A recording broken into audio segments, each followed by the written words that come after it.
All right, I'm here with Cheyenne and Andy of Extractiv. Give me a little bit of background on Extractiv and what your product is and what it's meant for. So basically, we've been working on for the past few months is a content extraction and listening extraction service that takes advantage of a very powerful web crawling service through 80 Legs and some very powerful semantic technology through Andy's company. So what we can do is basically pull down a whole lot of content very quickly and apply some very sophisticated semantic analysis and pull out all sorts of entities, relationships, attributes, sentiment across any sort of content from the web and put that into structured data that anyone can use. So you're producing, what, RDFA or triples? You name it. And so really? We're basically starting, we see a lot of people using JSON now, kind of for fast and dirty kind of applications. Okay. But RDF is really our ultimate goal. And so really the challenge for us to go to all the way to RDF is the sheer amount of semantics that we're able to bring to bear. So we can publish lots of triples, like a lot of people, and we can make that available. But we put a lot of semantic markup on top of that. So we offer right now about 10,000 different types of semantic types, namely entities, names. Wow. And we combine that with hundreds of different types of facts and attributes and relationships. So we're really pushing a lot of semantic information, and we hope, with the hopes that in all of that markup there's something that'll be useful to somebody. And there's a lot of services out there that do a lot of great work, but there's always one type that you need that's not necessarily in their ontology. And we really want to go with an approach where we can really cover the ground and combine that with a tool that will allow us to customize that in such a way that we can satisfy pretty much anybody's information needs. Okay. And with his crawling service, we can really get the data as well. We can point to any page, any set of pages, and we can turn that into RDF and structured content. All right, so you could offer that as a service to a publication that's absolutely not producing its own markup. Sure. Okay. Or anyone else that wants to look at any page that's not their own even and turn that into structured content. We can do that for them too.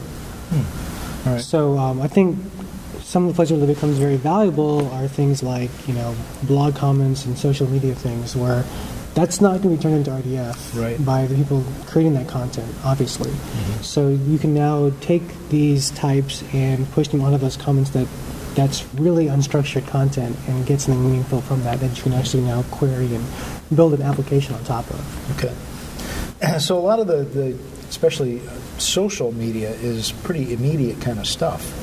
So is that the kind of thing that you're working on? I mean, are you going at essentially real-time analysis and extraction, or? So real-time is something we're working on right now, but we personally think that if you want really sophisticated analysis, you're going to have to be okay with a little less than real-time. It'll still be fast, but to get really robust analysis where you can make a real meaningful decision for your business, you want to have a lot of data and have some sophisticated analysis done on that, but it's going to take a little bit of time.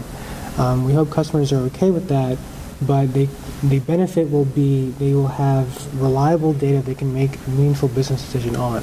Okay. And the exciting thing about what we offer is that we actually do that semantic content on the crawl itself. So we don't have a separate server farm somewhere where we're actually pulling that data down and extracting the content from that. We're actually doing that as we see the data for the first time. So you crawl, you extract, and you produce the metadata right there on the spot, and then you'll deliver that to whomever the customer is. So the answer we have for somebody who really needs immediate data is if you're willing to necessarily initiate crawls and you kind of know the pages you're looking for, we can get you that data almost instantaneously. I see. But in terms of somebody who's really looking at kind of legacy, kind of trying to kind of stretch those kind of analytics, it's going to take us a little bit more time to be able to get them that data. Most of the real-time stuff now is mostly keyword-based, where you're doing like a Twitter search or Twitter API thing, and there's no real analysis or intelligence done on that. But we can do that by pushing the semantics onto the crawl itself. Yeah. Okay. And you said that you're open to working with whatever companies have a hole to fill. You obviously have some kind of idea as to where this is going in terms of a business model. And I mean, that's one of the things that I've been trying to look for here in this conference is where's the money? I mean, I've been looking at semantics for several years, and as a technology, it's great stuff. And there's certainly lots of enthusiasm for building up, ontologies and all kinds of tools to make this semantics work. Where is it coming up to either benefit an end user's experience to create an ROI for a company? Are those things that you have top of mind? So we're pushing out 2 variations on the Extractiv product. So let me first talk about one side, which is the sentiment listening platform. Okay. So I think that's a really awesome use case of semantic technology. Right now you see things like Radian 6, Crimson Hexagon, which most in Scout Labs, which are like I said, keyword-based technologies. Okay. The challenge there is that you get a whole bunch of data, and because there's no semantics done, they're starting to do some semantics, but it's not really driven by that, you don't get a really actionable piece of intelligence you can use. As a brand manager, you don't see these are the product attributes that I know are influencing customer sentiment. Unless you supply them yourself. Right. Oh, okay. Right. But if we have a semantically driven sentiment listening platform, we can now do that. That's a great use case of semantic technology, because now we can go out on this unstructured text, whether it be a review, a blog comment, a tweet, and we can say, Apple iPhone has a sleek LCD screen. And we can see that text as something that we can pull back and say, Apple iPhone, sleek device, touchscreen. Okay. And that semantics really create a whole new level of sentiment listening that wasn't there before. Yeah, it's intelligent. So instead of having a brand manager sit down and say, well, these are the things that I expect someone to comment on, we can actually push that to the machine and let the machine take what's at top of mind for that brand manager and expand that and then really look for that. Okay.